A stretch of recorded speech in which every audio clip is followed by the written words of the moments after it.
ಯಾರು ನಮ್ಮನ್ನು ಕುಗ್ಗಿಸುತ್ತಾರೋ ಅವರಿಂದ ದೂರವಿರಿ. ಬಗೆಹರಿಯದ ಹೋರಾಟಗಳಿಂದ ಹಿಂದೆ ಸರಿಯಿರಿ. ನಮ್ಮ ಮೌಲ್ಯವನ್ನು ತಿಳಿಯದ ವ್ಯಕ್ತಿಗಳಿಂದ ದೂರವಿರಿ.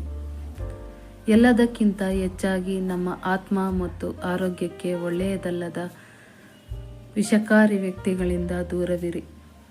ಜೀವನದಲ್ಲಿ ಏನೂ ಆಗುತ್ತಿಲ್ಲ ಎಂದು ಚಿಂತಿಸಬೇಡಿ. ಒಳ್ಳೆಯದನ್ನು ಕೊಡಲು ಸಮಯ ತೆಗೆದುಕೊಳ್ಳುತ್ತಿದೆ ಎಂದುಕೊಳ್ಳಿ.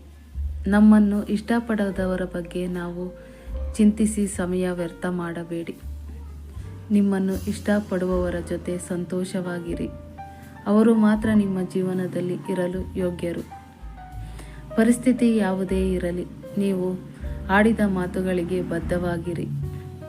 ಯಾರ ಮೇಲೂ ಅತಿಯಾಗಿ ಅವಲಂಬಿತರಾಗಬೇಡಿ.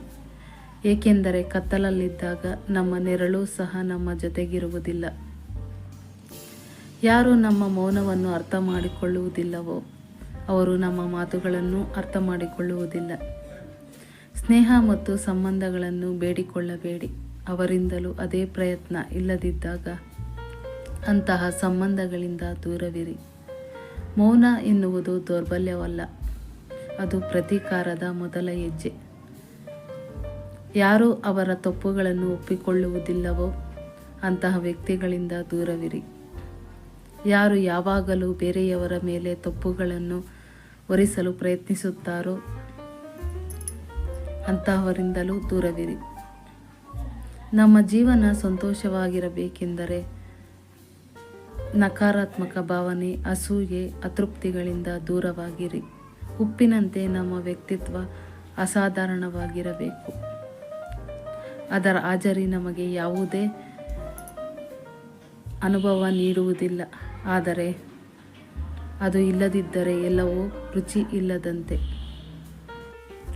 ಎಲ್ಲರ ನಗುವು ನಿಜವಾದ ನಗುವಾಗಿರುವುದಿಲ್ಲ. ಇದನ್ನು ಒಂದು ಉದಾಹರಣೆ ಮೂಲಕ ಹೇಳುವುದಾದರೆ,